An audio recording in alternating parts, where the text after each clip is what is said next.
Yeah, I'm curious.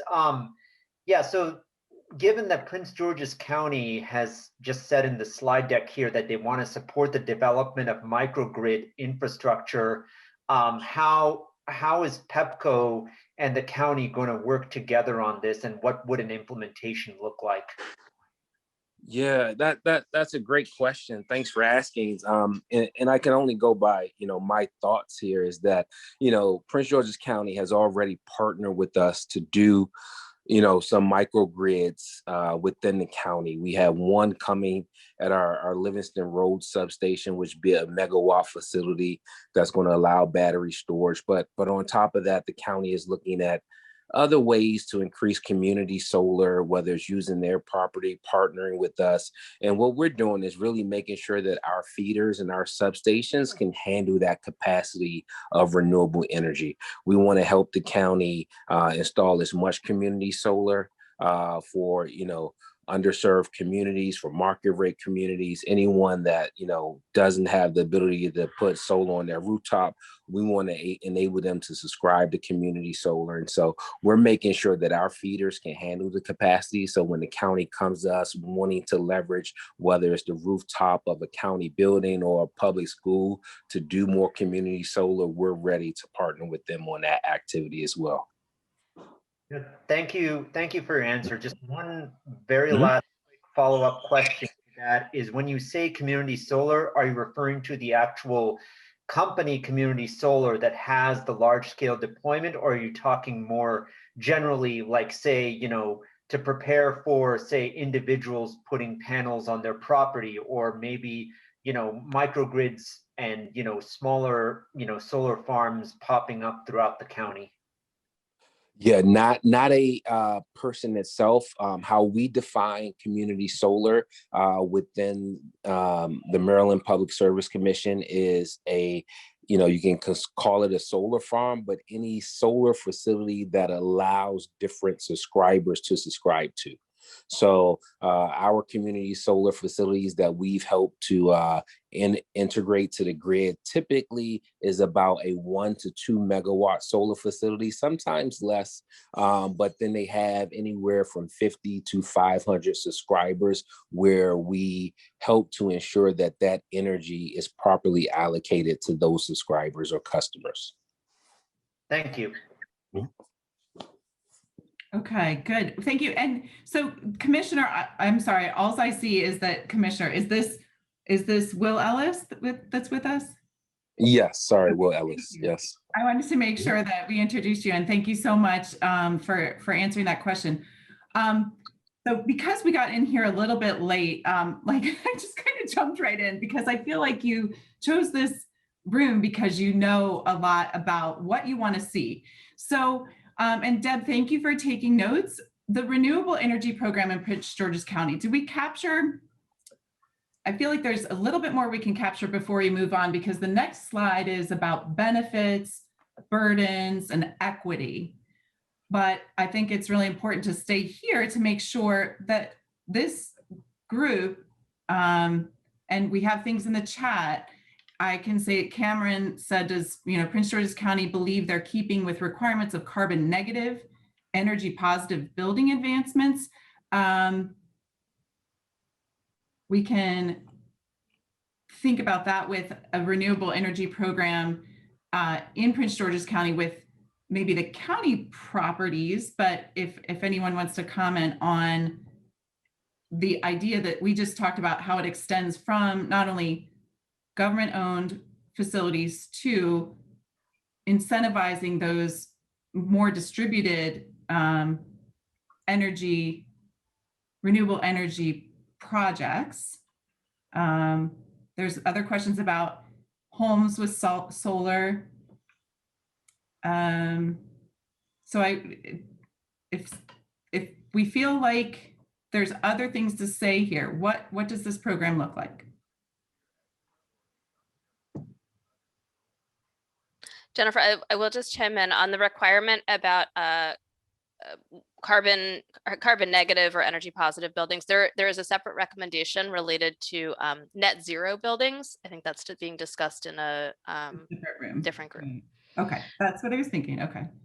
Halfway done. So we're I do know earlier, I think it was Amani who mentioned older residents or lower income residents and the ability to put solar on their own homes. I don't feel like I'm capturing that here. So is that a need for technical assistance, financial assistance?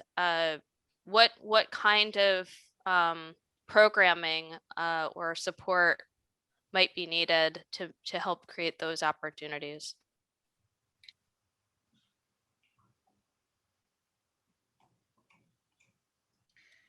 So Ruth is saying there should be some word about community solar. And Deb, I don't, maybe at this point at 13 minutes, the next slide, we're starting to kind of go into challenges and opportunities. So a challenge maybe for certain communities, maybe there's a lack of knowledge about community solar. There's a lack of knowledge about how certain communities that don't have the ability to tap into renewables can be supported by other programs that have been discussed.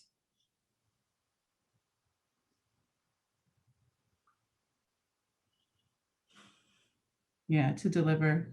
I would be interested in hearing from the participants about the challenges that they have run into in areas where they've sought to invest in renewable energies or lack the resources. So where would incentives be greatest of value?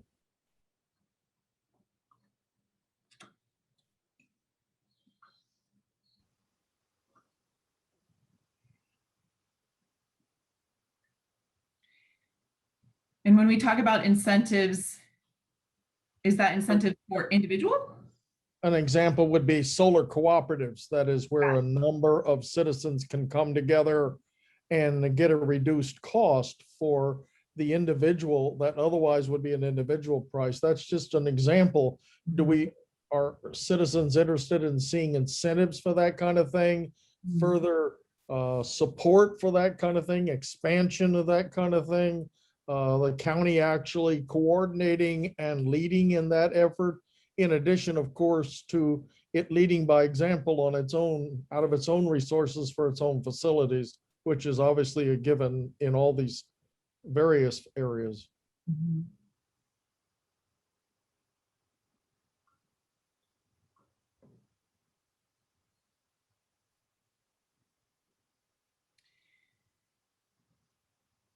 Are there co-ops Yes. in Yeah. PG County? Answer, yes, they exist. Well, sure. In Yes. Prince George's. Yes. Okay. Yes. Okay. Serving Prince George's County. It's Got it.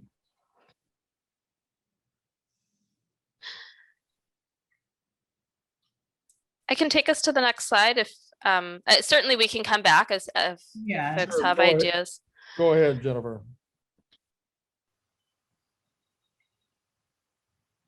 And we've already talked about some of the challenges. If you want me to go ahead and wish older homes slate roofs. Yes.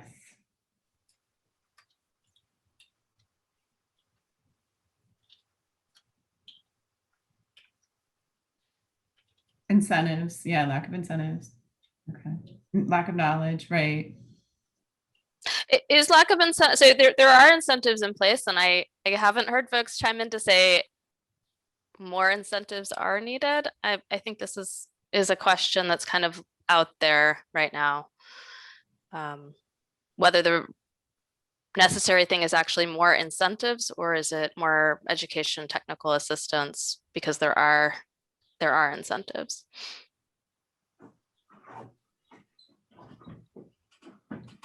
I agree with that last comment. It could be a question of just lack of knowledge.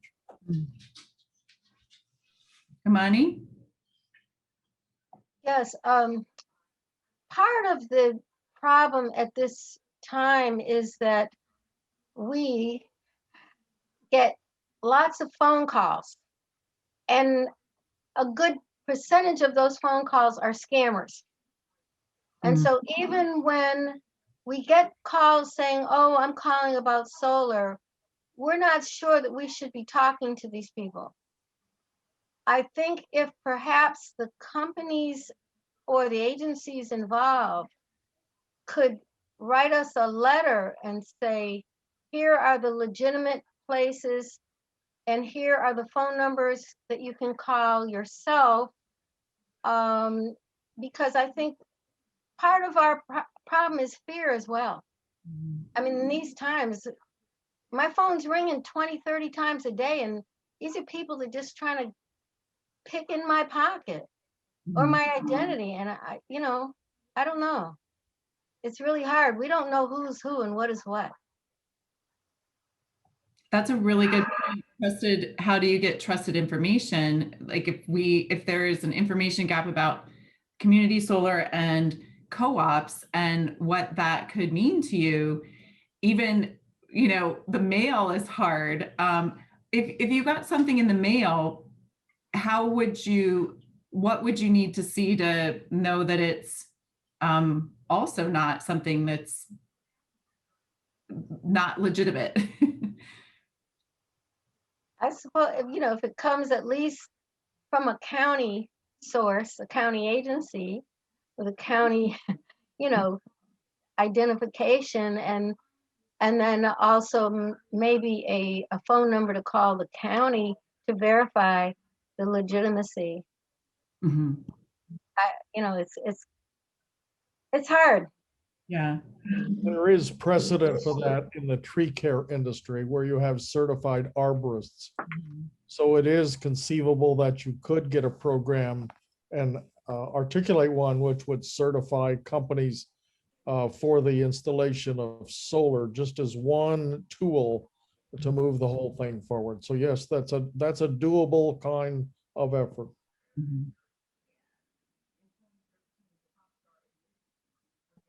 Yeah.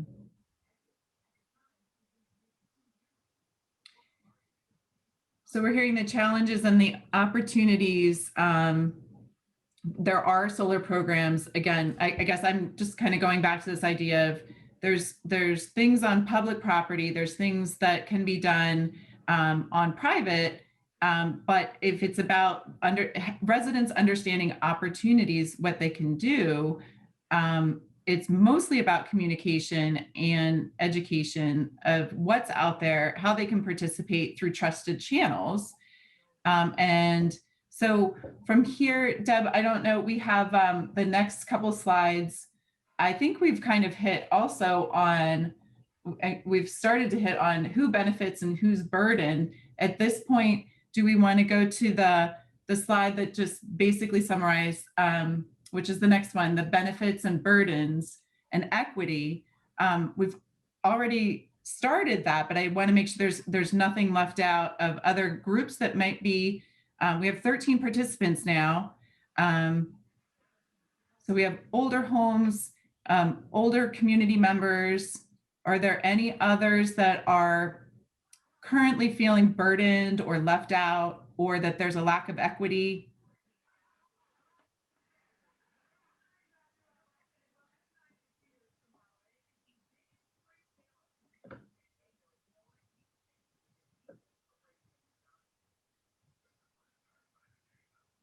How Yeah, go ahead. Yeah. Sorry, I would say, you know, to add to that list, I think we should also include first generation immigrants, as typically there are barriers to understanding, you know, how things work in the county, where they get communication from. And so I think that is important to ensure that they are not left out in this transformation. Yes. So I had my hand raised just to kind of take a step back a bit on the opportunity section. And in my experience with solar, it's, you know, one big, you know, shortcoming of it is, you know, it's dependent on, you know, the fact that it's only operating when the sun is out. And so what I feel an opportunity, especially for energy resiliency and power resiliency, especially in, you know, bad weather or natural disasters or anything else that causes an outage, is any deployment of solar should also include kind of a well planned out like microgrid network where you know, if for some example, there's a transformer blown or a substation fails, it, you know, it only affects like the minimal amount of, you know, area or people dependent on electricity. And then also combined with that would be sort of places, you know, a network of local, you know, energy storage, like, you know, battery farms or other grid scale storage. So any, I think, future deployment of solar has to have those in consideration as well. And what are storage opportunities right now? Are they in the future? Deb or Commissioner Ellis? How do we characterize storage at this point? Yeah, that's a great question. And I think VJ is spot on when it comes to resiliency in the county, right? How do we prepare ourselves for natural disasters when we know that we will have to, you know, shelter in place from a lot of natural disasters? And so we need that resiliency. And so for critical infrastructure, we have talked about things like resiliency hubs, ensuring that there are certain services that are critical to the county, that they have access to power 24/7, and they have things like battery storage facilities. And so customers, you know, residential customers, commercial customers today, they can install battery storage facilities at their home. We have a number of folks within Prince George's County who have Tesla Powerwalls that accompany their solar. And so that is an option for solars. And I think the county should look to probably incentivize that even more for certain uses, especially things like recreation centers and others. At the larger scale, at the utilities, we have only been approved to do a battery storage pilot within the county. The commission has only allowed us to do one pilot so far, as it is a new technology, and they're trying to understand how does it impact resiliency, how does it impact other use cases. And so we have one within the county, but again, customers and others should look to do exactly what Mr. VJ stated. And I was thinking exactly what Cameron said in the chat about community centers and places that people could go to in storms or large, you know, where people might congregate, and the backup storage that happens there. And so as I'm understanding, like that backup storage is like in process, in pilot for disaster centers. I mean, beyond just, you know, battery backup storage, it's important to understand that storage is not just batteries. So there's a lot of opportunities for resiliency and storage. For example, you know, you can freeze water when at night when it's lower cost electricity and use that to cool a building during the day. That could be resiliency for a school, reduction of costs. There's just a lot more opportunities beyond just, you know, batteries for us to look at the world of you know, services that can be provided within energy. So I don't want anyone to think that storage is only batteries. There are other opportunities there, especially in terms of like heat and cold. There's opportunities in terms of water. There are places beyond that we're thinking outside of just simply, you know, a wall of batteries. You know, like VJ was talking about with microgrids, making a smaller, you know, more dispatchable form of energy. In the future, the potential to even take people's cars. You know, if we're all driving electric vehicles and there was a need, the electric vehicles could be drawn from the system in order to you know, keep the electricity flowing. So yeah, there's a lot more opportunity besides just battery banks. Yeah, thank you. We have a very short amount of time. This has been wonderful. Everybody has, I hope, felt like they contributed, and if not, make sure to put some things in the chat because we don't have much time. And Deb, if you want to go to what does success look like in the county in the next 3 to 5 years?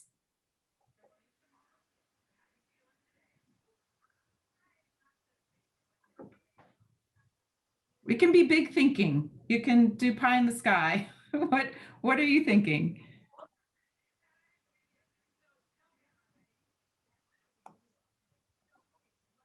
I think I heard support for more microgrids.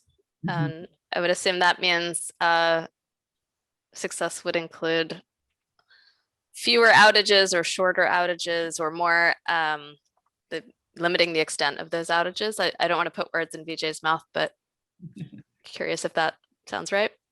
Yeah, I would say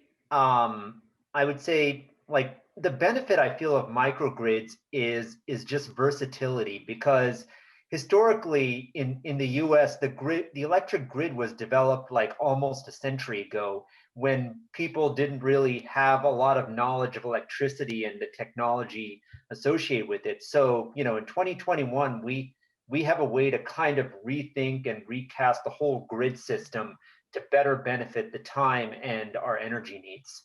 Mhm.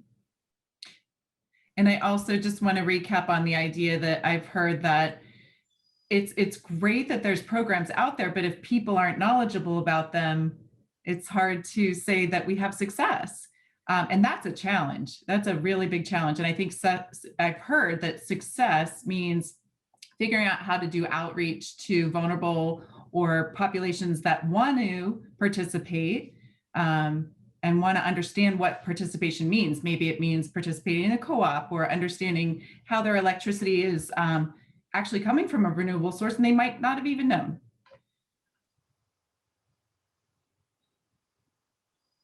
And this is Vijay again. I guess I would also see success as kind of a successful transition from, you know, a lot of the fossil fuel based power plants, especially